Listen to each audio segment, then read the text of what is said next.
오늘부터 당분간은 거룩에 대해서 설교하던 것을 좀 쉬고 다른 내용을 살펴보려고 합니다. 특별한 주제를 정한 것은 아닌데 이 설교를 준비하고 나서 다음 주 설교 이렇게 좀 생각을 하다 보니까 주제가 정해졌어요. 신앙 고백이라고 하는 주제입니다. 오늘부터 해서 몇 주간 신앙 고백이라고 하는 큰 주제 안에서 몇 개의 본문을, 구약과 신약의 본문들을 함께 살펴보려고 합니다. 오늘 나눌 말씀은 신학적이기도 하고 그러면서도 실제적이기도 한 그런 내용입니다. 오늘 본문으로 시편 71편 전체를 선택해서 같이 읽었습니다. 네, 오늘 시편 71편 전체를 다 살펴볼 거는 아니고요. 카카오톡을 좀 늦게 보내드렸는데 오늘 설교 제목처럼 야훼와 아도나이라고 하는 이 하나님의 호칭에 대한 내용이고, 이 내용은 특별히 16절에 나옵니다. 내가 주 여호와의 능하신 행적을 가지고 오겠사오며 주의 의 곧 주의 의만 진술하겠나이다. 네, 이 부분도 역시 16절을 살펴보려고 하는 게 아니고 여기 주 여호와라고 번역된 이 부분이 이제 제가 전하려고 하는 이 야훼와 아도나이라고 하는 그 호칭 이제 같이 들어가 있기 때문에 선택을 했고요. 먼저 이 71편 전반에 대한 내용을 좀 짧게 살펴보고 그 다음에 오늘 주제인 이 야훼와 아도나이라고 하는 부분을 말씀을 나누도록 하겠습니다.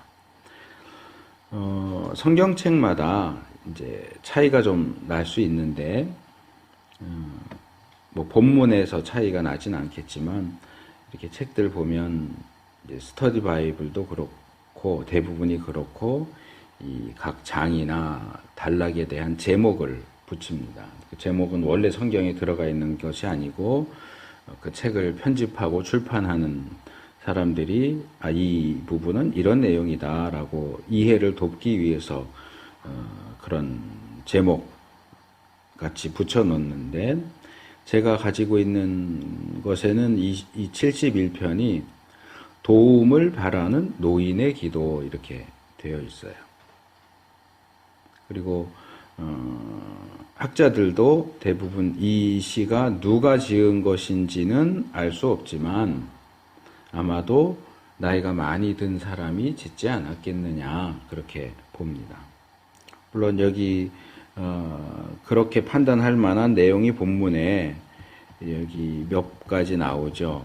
반복돼서 나오는데 하나는 하나님이 내가 어릴 때부터 내가 의지하는 분이다 5절에 나오고, 또 17절에도 내가 어려서부터 나를 교훈해 주셨다 이런 표현이 나오죠. 그리고 이제 또 하나는 9절에 나 늙을 때 버리지 마십시오. 내 힘이 쇠약한 때에 떠나지 마십시오 하는 내용이 나오고, 18절에도 내가 늙어 백수가 될 때에도 나를 버리지 마시며, 그래서 어릴 때와 늙을 때 이렇게 나오기 때문에 아마 나이가 많이 든 사람이 이 시를 썼을 것 같다라고 봅니다. 근데 저는 이게 내가 늙을 때에 백수가 될 때에도 이렇게 얘기하는 거 보면 아직 완전히 늙은 노인은 아니고 한 작년쯤 되지 않았을까 하는 생각도 들고요. 근데 뭐 이 시를 쓴 사람이 노인이냐 아니냐는 중요한 것은 아니고 이 히브리 성경을 헬라어로 번역한 70인역에는 이 71편이 다윗의 시다 이렇게 설명이 붙어 있어서 어떤 분들은 이제 다윗이 뭐 이렇게 얘기하지만 히브리 성경에는 이 시가 다윗의 시라고 하는 내용이 전혀 나오지 않습니다. 그래서 뭐 저자에 대한 것은 분명하지가 않고, 일본인 신학자인 미전풍이라고 하는 사람이 이 71편을 이렇게 분석한 내용이 상당히 재미있는데, 이 시편을 기도 1절에서 4절 기도, 5절에서 8절 증언, 9절에서 13절 기도, 14절에서 16절 확신, 17절 18절 기도, 19절에서 24절 감사, 이런 순서로 되어 있다. 기도, 증언, 기도, 확신, 기도, 감사, 이렇게 되어 있다라고 얘기를 합니다. 이게 절대적인 것은 아니지만 어쨌든 이 시가 이게 중간중간 기도가 기본 틀이 되고, 그 기도들 사이에 증언, 이제 말하자면 간증이죠. 확신과 감사의 내용이 이렇게 중간중간 들어가 있다. 이렇게 볼 수 있겠습니다. 이 71편의 기본적인 내용은, 곤란 가운데, 위험일 수도 있고, 어쨌든 적이 있고요. 적에게 쫓기고 있는 그 상황 속에서 이 시편 기자가 하나님께 피합니다. 그러면서 내가 하나님께 피합니다. 나를 구원해 주십시오. 적들에 의해서 수치를 당하지 않게 해주세요. 나를 건져주세요. 풀어주세요. 구원해 주세요. 내 적들은 오히려 수치를 당하게 해주세요.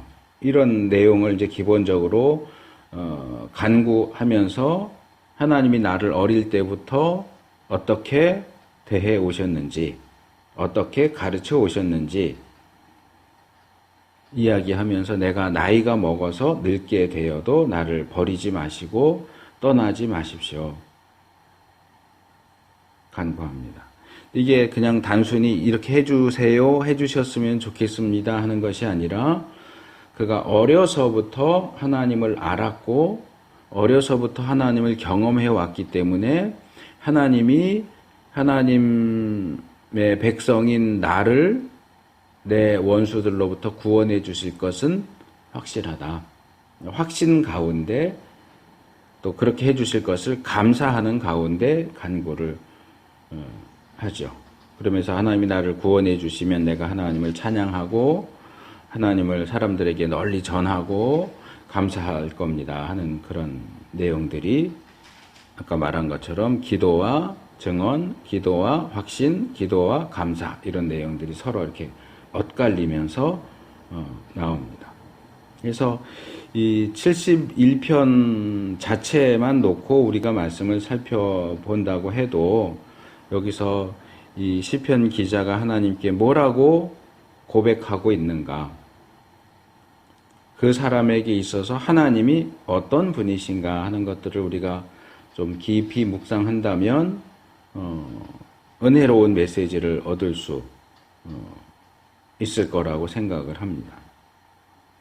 젊은 사람들은 젊기 때문에 시간이 흐르고 있고, 그리고 누구나 다 늙게 된다 하는 사실을 망각하기가 쉽습니다. 왜냐하면 내가 지금 젊으니까 나의 이 젊음이 계속 될 거라고 생각을 하죠.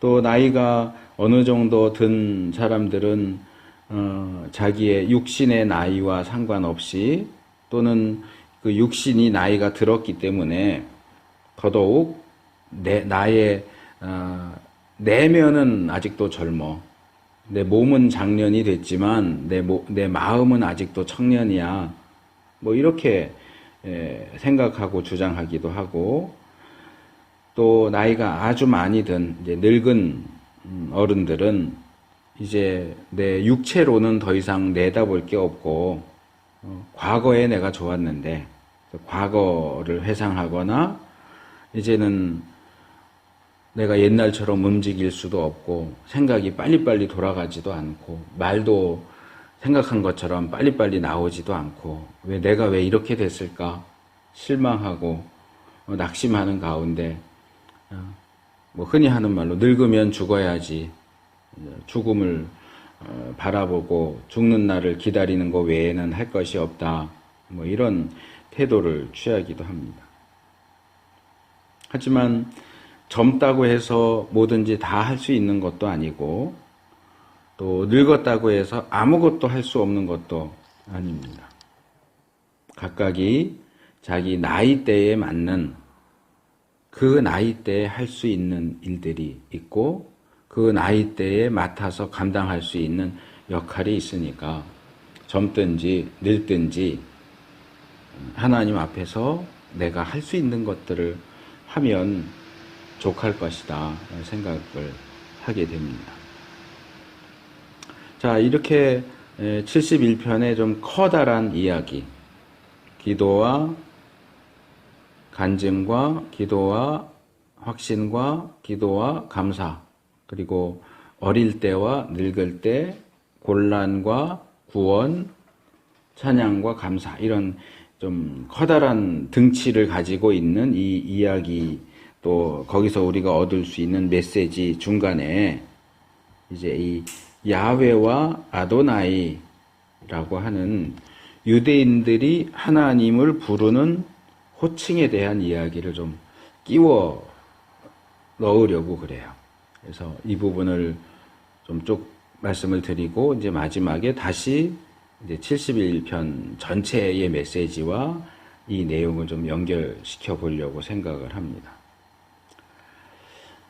이 야훼와 아도나이라고 하는 이 호칭에 대해서 살펴보려면 제가 아까 시작할 때도 오늘 이 메시지는 신학적이기도 하고 실제적이기도 하다라고 말씀을 드렸는데, 먼저 조금 어려울 수도 있지만 또 딱딱할 수 있지만 좀 신학적인 이야기를 먼저 말씀을 드려야 되겠습니다.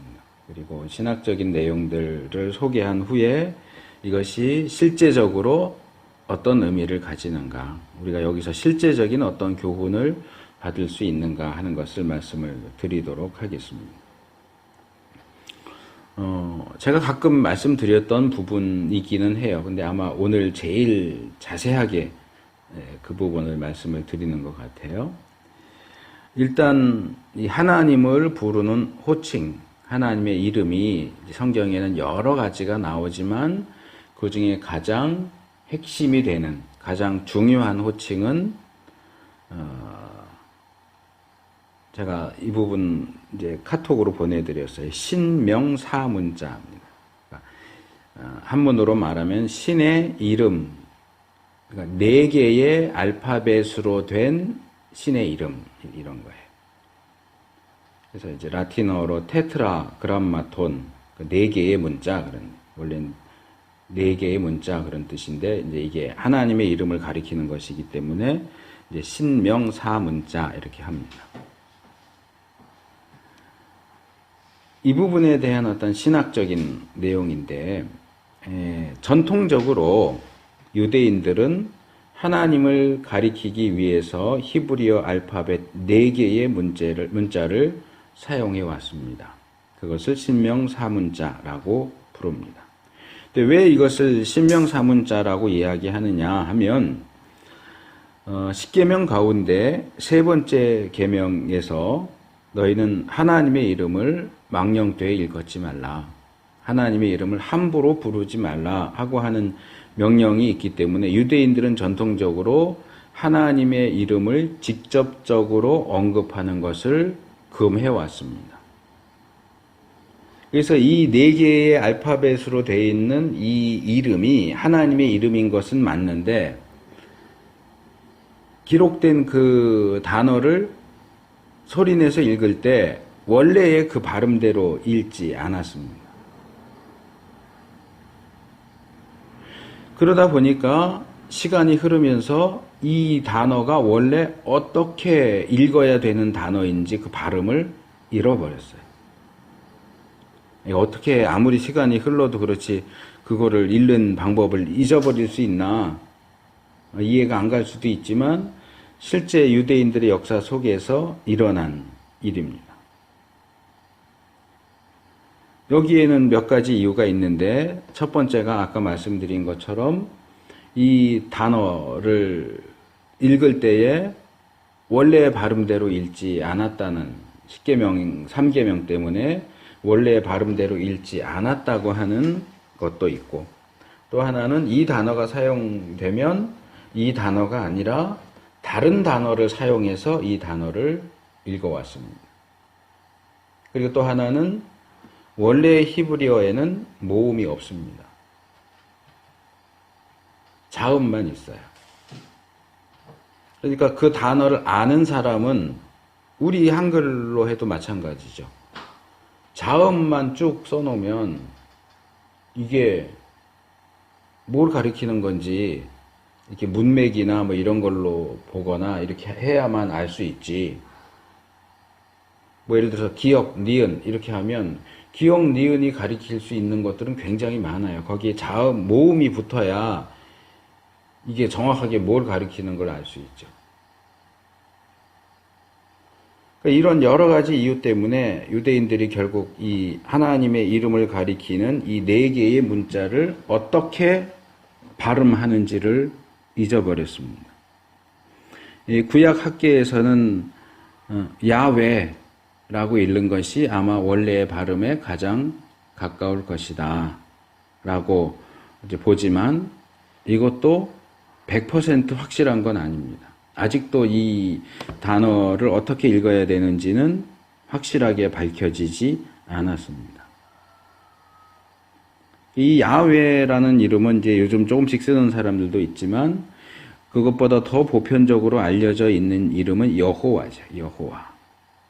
근데 이 여호와라는 이름은 실수로 만들어진 원래 성경에 나오지 않는 실수로 만들어진 잘못된 이름입니다. 전혀 하나님과 상관이 없는. 그런데 이 호칭이 워낙 몇백 년에 걸쳐서 사용되다 보니까 이제 와서 그 호칭 틀리니까 우리 쓰지 맙시다 라고 말하기가 어려워진 거예요. 마치 성탄절을 12월 25일로 계속해서 지켜왔는데 사실 예수님 태어나신 날이 12월 25일이 아닌데도 불구하고 워낙 오랫동안 12월 25일을 성탄절로 지키다 보니까 이제 와서 우리 딴 날로 지키자라고 말하기가 어려워진 거죠. 오랫동안 사용했다는 것과 또 하나는 그러면 예수님 태어나신 날이 몇 월 며칠인데 그러면 그게 또 확실하지가 않아요.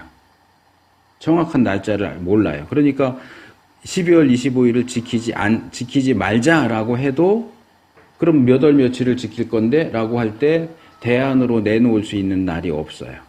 이 여호와라는 호칭도 마찬가지예요. 이게 호칭이 잘못됐으니까 이거 이제부터 쓰지 말자. 그러면 뭐라고 할 건데? 할 때에 확실하게 이거야 라고 말할 수 있는 게 없다는 거죠. 아까 얘기한 것처럼 이 야훼라고 하는 발음이 그나마 가장 원래 발음에 가깝다고는 보지만 이것도 확실한 게 아니니까. 또 이후에 무슨 연구나 발견에 의해서 정확한 이름이 다시 밝혀진다면 근데 이게 야훼가 아니고 다른 이름이라면 또 바꿔야 되잖아요. 그러니까 이런 여러 가지 이유 때문에 그냥 그 호칭을 사용하고 있는데 참 고민스러운 문제가 아닐 수 없죠. 하나님의 이름을 잘못된 이름인 것을 분명하게 알고 있는데 그 이름으로 계속 부르는 것도 그렇고 또 정확한 이름을 모르는데 임시로 또 이름을 붙여서 쓰는 것도 뭐 잘못된 이름으로 부르는 것보단 낫겠지만 이것도 확실한 게 아니니까 뭐 그거나 또 비슷하고 어쨌든 이 신명 사문자와 관련해서 이제 생각할 수 있는 두 번째 것이 이제 아도나이라고 하는 호칭입니다. 유대인들은 이 신명 사문자가 나올 때 원래 발음대로 읽지 않고 다른 단어로 대체해서 읽었다라고 했는데 그 신명 사문자를 대체하는 단어가 바로 아도나이입니다. 그래서 이 신명 사문자가 나오면 그것을 원래 발음대로 읽지 않고 무조건 그것을 아도나이 이렇게 읽었습니다. 이 아도나이라고 하는 단어는 원래 원형은 아돈이에요. 아돈. 이것은 주인 또는 주님, 뭐 주인님, 우리가 주님 기도할 때 주님 뭐 이렇게 하는 것처럼 주인. 근데 주인은 사람이잖아요. 그것을 소유하고 있는 사람인데 하나님은 사람이 아니죠. 하나님 주님, 어쨌든 주인, 주님을 가리키는데, 그래서 이건 굉장히 오래된 전통이에요. 신명사 문자가 나오면 그건 무조건 아도나이로 읽는다. 그래서 이 전통이 오늘날에도 지켜지고 있습니다. 이 구약을 전공하는 이제 구약학에서는 이제 히브리어로 되어 있는 히브리 성경을 읽을 때 신명사 문자가 나오면 야훼로 읽거나 여호와로 읽지 않고 아도나이라고 읽습니다. 그런데 이걸 잘 모르는 사람들은 막 히브리어 잘 아는 척하고 얘기하면서도 신명사 사문자 나오면 야훼 이렇게 읽는데 그거는 이 구약학에서는 그렇게 하지 않아요. 제대로 배운 사람들은. 그래서 신명사 문자가 나오면 아도나이 이렇게 읽고요. 특별히 이 히브리 성경을 헬라어로 번역한 이 70인경은 아예 그 성경에서 이 신명사 문자가 나오면 그것을 다 퀴리오스, 헬라어로 주님이라는 뜻인데 주인, 뭐 주님, 그러니까 아도나이하고 같은 이제 아돈하고 같은 단어죠. 퀴리오스로 다 번역을 해버렸어요. 근데 이렇게 번역을 하면서 문제가 생겼습니다. 바로 오늘 본문 16절과 같은 경우인데요. 이 16절에 보면 앞부분에 내가 주 여호와의 능하신 행적을 이렇게 얘기하는데 여기 특별히 주 여호와라고 되어 있는 것을 보면 아도나이 신명사문자 이렇게 되어 있어요. 그러니까 그걸 정확하게 번역한다면 내가 나의 주 야훼의 뭐 이렇게 해야 되는데 70인역은 이것을 아도나이도 큐리오스로 번역을 하고 뒤에 나온 신명사문자도 큐리오스로 번역을 해버리니까 구약 헬라어 히브리어에서는 아도나이 야훼 이렇게 돼 있는 것이 70인역에서는 그냥 큐리오스 이렇게 번역이 돼버리는 거예요.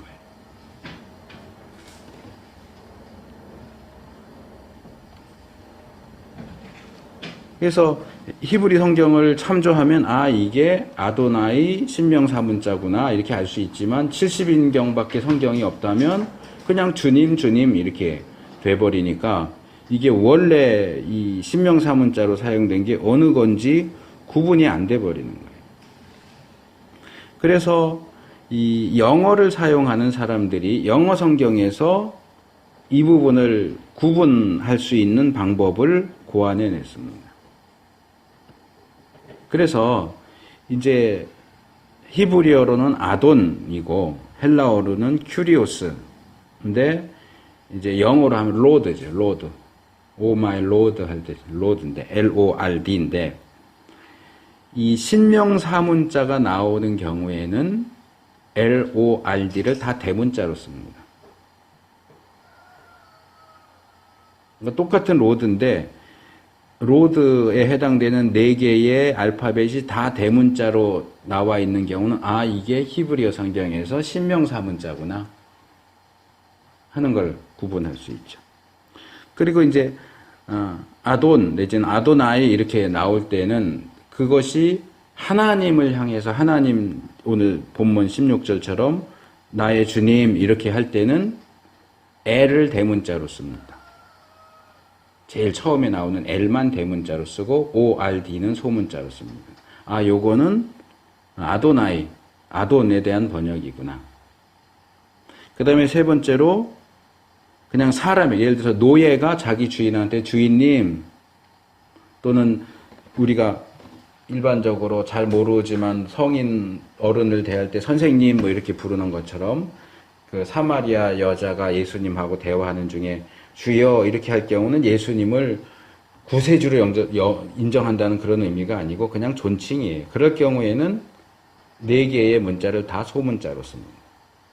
그러니까 같은 로드라는 단어지만 이 영어에는 대문자와 소문자가 있으니까 그걸 구분해서 쓰는 거예요. 신명사문자는 다 대문자로 쓰고, 하나님을 주님 할 때는 하나님이니까 구분해서 L만 대문자로 쓰고, 사람한테 주님, 주인, 뭐 선생님 이런 식으로 얘기할 때는 다 소문자로. 근데 문제는 우리 한글에는 대문자, 소문자가 없다는 거죠. 그러니까 영어에서 기껏 다 구분을 해놨어도 이걸 그대로 주님으로 번역하면 똑같은 다 주님이 돼버려요.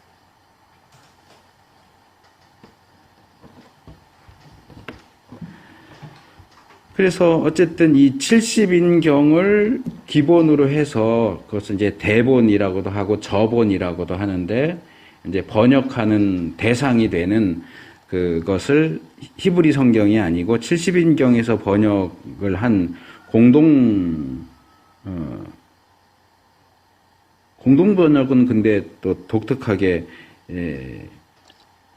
이 부분을 그냥 야훼 이렇게 번역을 했어요. 하지만 이제 표준 세번역이나 또 제가 이렇게 이 71편 16절만 쭉 찾아보니까 가톨릭에서 번역한 가톨릭 새 성경, 또 두란노에서 나온 우리말 성경 같은 경우는 여호와라는 호칭을 사용하지 않고 다 그냥 주님 이렇게 번역을 했어요. 그러니까 제가 지금 얘기한 새 번역이나 가톨릭 새 성경이나 우리말 성경에는 여호와라는 단어가 아예 나오질 않아요. 그러니까 여호와가 틀린 이름이니까 안 쓰겠다는 것도 있을 거고, 이 70인경의 전통을 따라서 여호와라고 나온 건 다 그냥 주님으로 번역을 해버린 거죠. 자, 신학적인 얘기를 하나만 더 해야 되겠습니다. 아까 얘기했던 건데요. 자, 히브리어에는 원래 모음은 없고 자음만 있었습니다. 그 체계에 익숙한 고대 유대인들한테는 그게 어쩌면 큰 문제가 아니었을 수도 있어요. 그러니까 현대 히브리어도 모음을 잘 안 하더라고요. 그러니까 이제 히브리어를 한다고 하니까 읽어보세요 그러는데, 아주 익숙한 단어가 아니면 모음이 안 붙으면 읽기가 힘들어요. 예를 들면 지금 이 컵에도 히브리어가 써 있는데, 이거는 아도나이 니시예요. 깃발 대신 하나님. 근데 여기도 야훼 니시 이렇게 해놨는데, 이게 야훼라고 하면은 틀리죠. 근데 아는 단어는 모음이 안 붙어도 이거 뭐구나 하고 읽을 수 있는데, 모르는 단어면 모음이 붙어 있지 않으면 읽기가 힘들어지거든요. 그래서 뭐 처음에는 모음이 원래 없었으니까 모음이 없었다고 해서 발음을 못하는 건 아니죠. 다만 모음을 표기를 안 하는 거예요.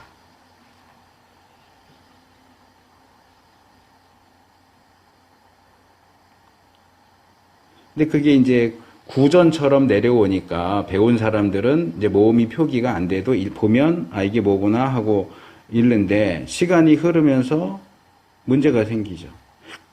특별히 바벨론 포로에서 돌아온 사람들은 그 70년 기간 동안 히브리어를 다 잊어버리고 아람어를 모국어로 쓰기 시작합니다. 뭐 글씨 모양도 좀 비슷하긴 하지만 똑같은 건 아니에요. 그러니까 우리가 느헤미야서에서 보는 것처럼 수문앞 광장에 모여서 절기를 지킬 때 에스라가 히브리어로 된 성경 가지고 와서 이렇게 읽을 때에 거기 모여있는 젊은 세대들은 못 알아듣는 거예요. 그러니까 레위인들이 이렇게 쭉 옆에 사람들 사이사이에 있으면서 이걸 아람어로 다시 번역하고 설명하고 하는 것이 필요해졌죠. 그러니까 히브리어를 잃어버렸어요.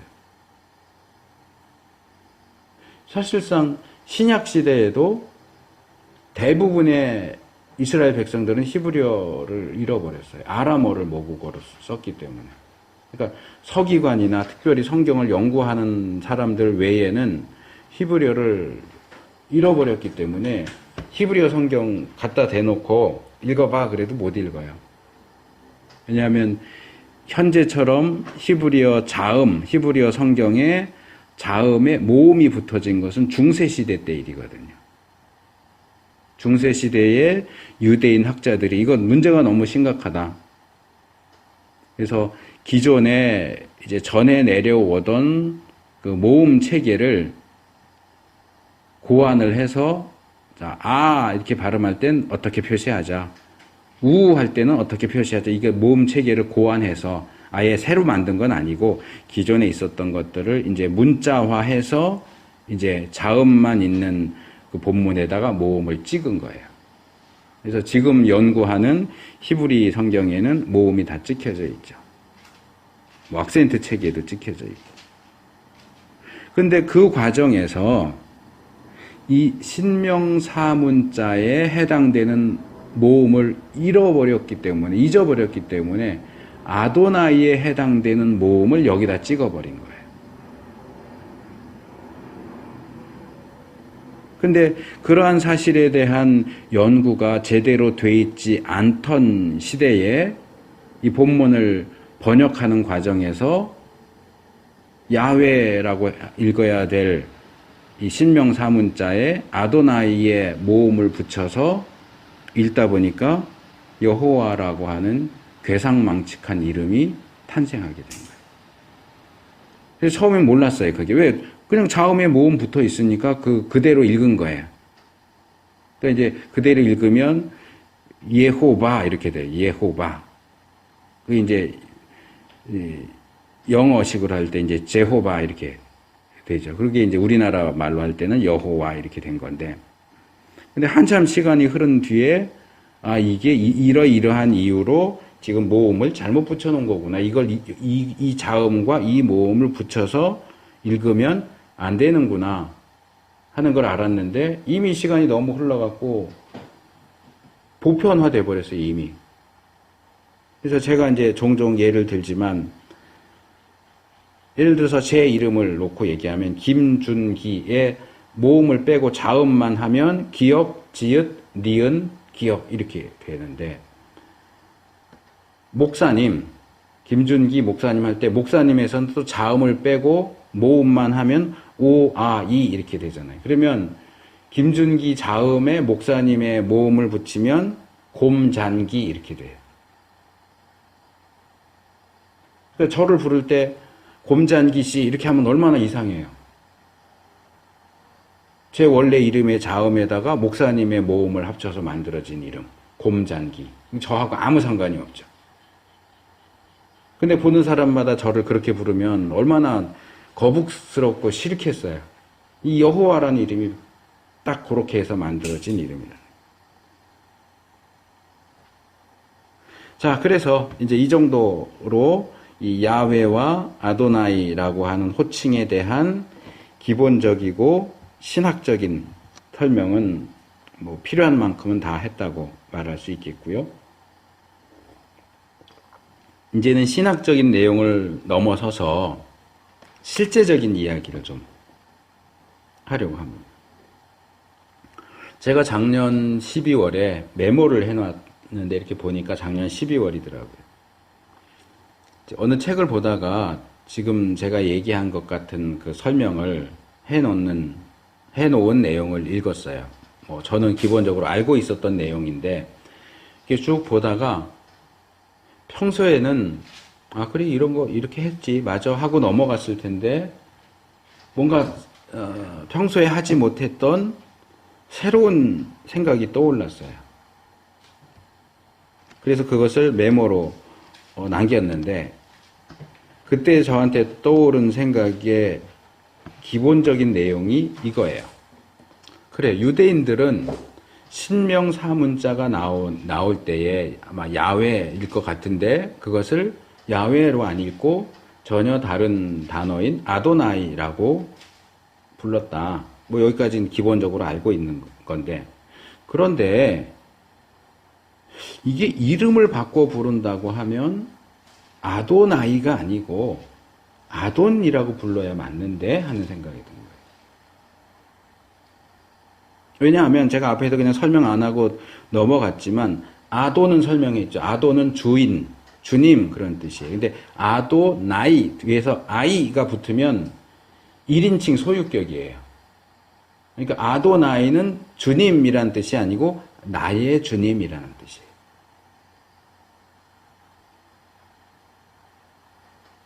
왜 그렇게 부를까?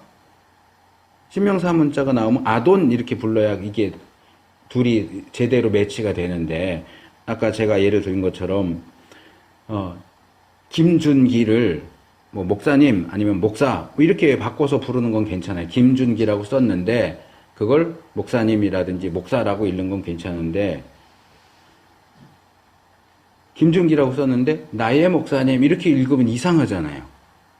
거기 나의라는 의미는 전혀 들어가 있지 않는데.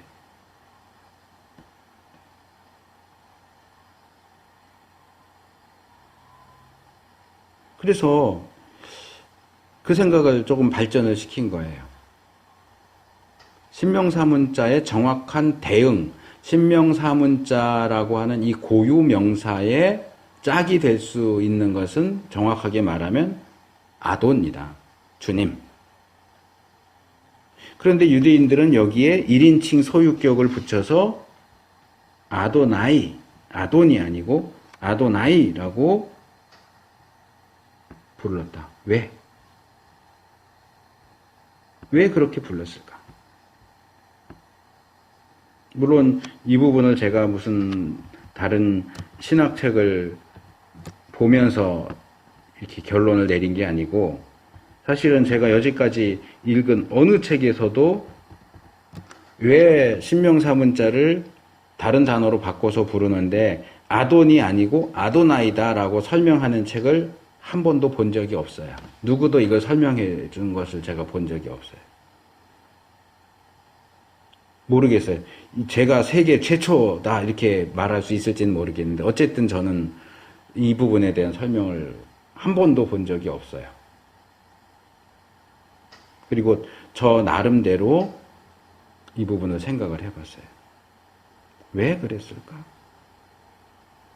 여기에는 앞에서 설명한 것과 같이 하나님의 이름을 함부로 부르지 않기 위해서 바꿔 부른 것이다 라고 하는 설명이 나올 수 있지만, 그걸로는 설명이 다 안 돼요.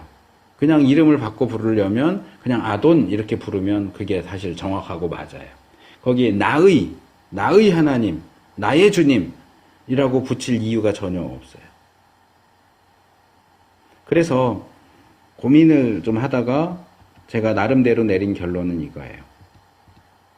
이것은 유대인들이 이런 호칭을 사용하는 것을 통해서 유일하신 야훼 하나님이 바로 나의 주님이다. 나는 이 야훼 하나님과 특별한 관계에 있는 존재야. 자기들과 하나님의 관계를 나타내고 고백하기 위해서 이렇게 하지 않았을까 하는 것이 저의 결론이에요. 이것은 100% 맞다라고 말하기는 어려워요. 아까 말한 것처럼 이 부분을 설명해 놓은 책을 제가 여지까지 본 적이 없으니까, 이거 누구의 견해랑 비교할 수도 없고, 된 내용을 찾을 수도 없으니까, 어쩔 수 없는데, 어쨌든 저는, 여기 구태여 그분이 나의 하나님, 나의 주님인지, 너의 주님인지, 우리의 주님인지, 그걸 구태여 밝힐 필요가 없는데도 불구하고 나의 주님이라고 아돈이 아니고 아도나이라고 부른 것에는 이게 전부는 아닐 수 있지만 분명히 이 요소, 이 부분은 분명히 들어가 있을 것이다. 그래서 이들은 성경을 읽을 때마다 이 신명사문자가 나올 때마다 이분이 내 주님이야. 그것은 다르게 말하면 신앙 고백이죠. 신앙 고백적인 표현인 거예요. 저는 그렇게 생각해요. 이 아도나이라는 호칭은 유대인들의 단순히 이름 바꿔 부르는 정도가 아니고, 이름을 바꿔 부르면서도 그 가운데서 자기들의 신앙을 고백하는 호칭이다. 제가 이 야훼와 아도나이와 관련된 부분은 신학적이기도 하고 실제적이기도 하다. 신학적인 내용은 제가 좀 길게 설명을 했는데 실제적이라고 하는 부분이 이 부분이에요. 유대인들에게 있어서 야훼 하나님을 나의 주님이라고 부르는 것은 단순히 신학적인 문제가 아니었어요. 분명히 거기에는 신학적인 요소들이 배경으로 깔려 있지만 그것 위에 어쩌면 그런 신학적인 것 오히려 그 배후에 자리하고 있는 것은 이스라엘의 신앙적이고 실천적인 신앙 고백이었다. 이스라엘이 여호와 하나님을 부르는 호칭 하나에도 그 하나님이 내 주님이야. 나의 주님이야. 우리가 보통 그러잖아요. 자랑스러워하고 할 때는 우리 부모님이야, 내 부모님이야, 내 딸이야, 내 아들이야.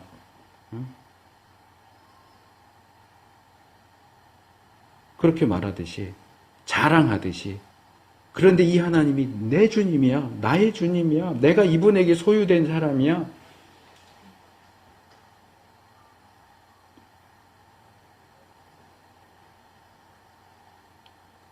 그래서 저는 이 부분을 생각하면서 이 질문을 던지고 싶어요. 저 자신에게도 그리고 여기 계신 분들에게도.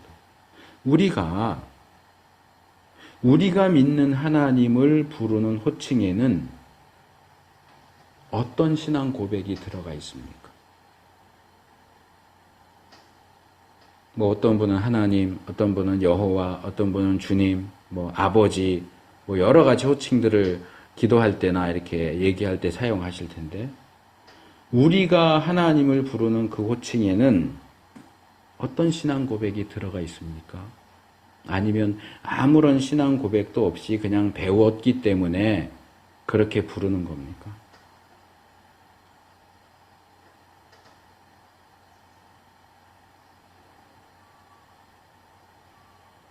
우리가 하나님을 부르는 그 호칭 하나에도 우리의 신앙 고백이 들어가 있어야 한다.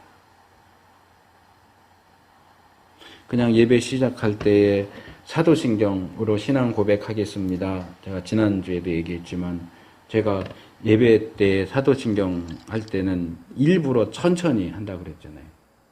그 의미를 좀 생각을 해보자. 우리가 모르는 내용이 거기 들어가 있는 거 아니지만 아는 내용이지만 그래도 예수님이 죽으셨다. 부활하셨다.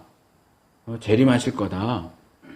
성령님, 성도의 교제 이런 것들 좀 다시 한번 새기면서 막 빨리빨리 해 제끼지 말고 좀 생각하면서 천천히 하자. 그 말씀을 드렸는데 우리가 하나님 주여 이렇게 부르든지 아버지 이렇게 부르든지 뭐라고 부르든지 거기에 우리의 신앙 고백이 담겨 있어야 하지 않겠느냐.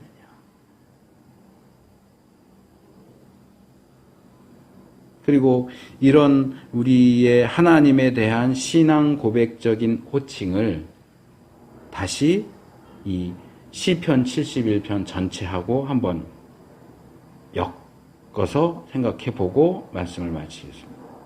자, 이 시편 기자는 곤란한 상황 속에서 여호와 하나님께 피하면서 구원을 요청하고 있어요. 그가 하나님께 도움과 구원을 요청하는 것은 아무나 좀 나 있으면 나 좀 구해주세요. 아무나 누구든지 상관없어요. 아무나 그렇게 외치는 게 아니에요. 아무 생각 없이 아무렇게나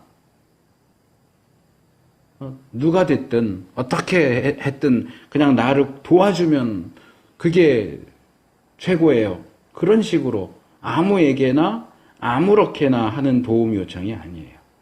이 사람은 나이가 꽤 든 사람이고요.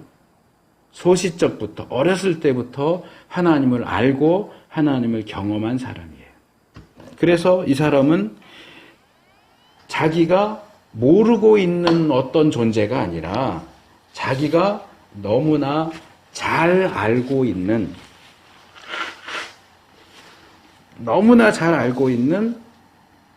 야훼 하나님께 피하면서 내가 이분께 피하면 이분은 분명히 나를 구원해 주실 거야 하는 확신과 감사한 마음을 가지고 하나님께로 피하고 있는 거예요.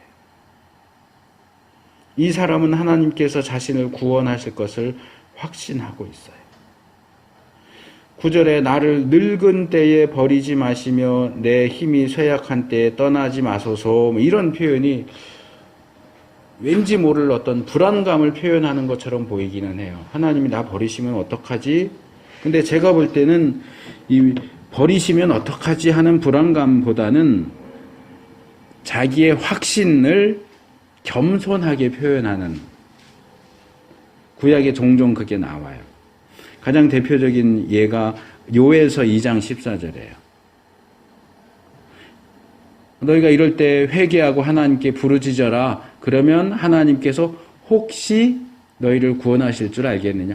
혹시 그러면 구원하실 수도 있다 아니다가 아니고 하나님이 반드시 구원하신다. 근데 이것을 겸손하게 표현하느라고 혹시 이렇게 얘기하는 거예요.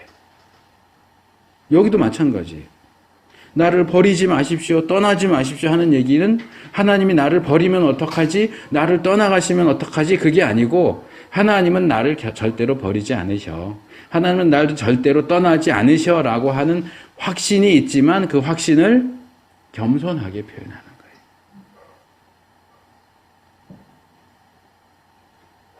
이런 시편 기자의 하나님과의 확고한 관계,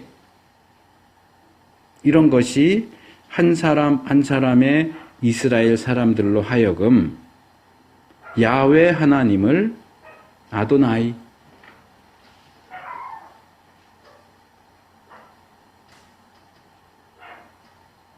나의 주님, 이렇게 부를 수 있게 만들었을 것이다. 저는 그렇게 확신합니다.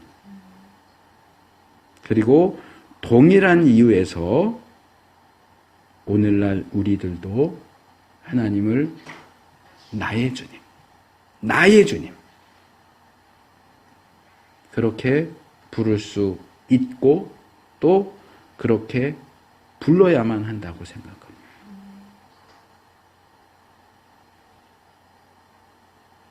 그래서 야훼 하나님을 아도나이, 나의 주님으로 부르는 이 신앙 고백이 지금부터 우리의 고백이 될 수 있기를 바랍니다. 기도할 때도 말할 때도 하나님, 그냥 하나님이 아니고 내 하나님, 그냥 주님이 아니고 내 주님, 그냥 아버지가 아니고 내 아버지. 그 확신 가운데 하나님 앞에 신앙을 고백하고 사랑을 고백하고 그 하나님과의 관계 속에서 그 하나님과의 관계를 통해서 얻을 수 있는 많은 복들을 받아 누릴 수 있는 우리가 될 수 있기를 바랍니다.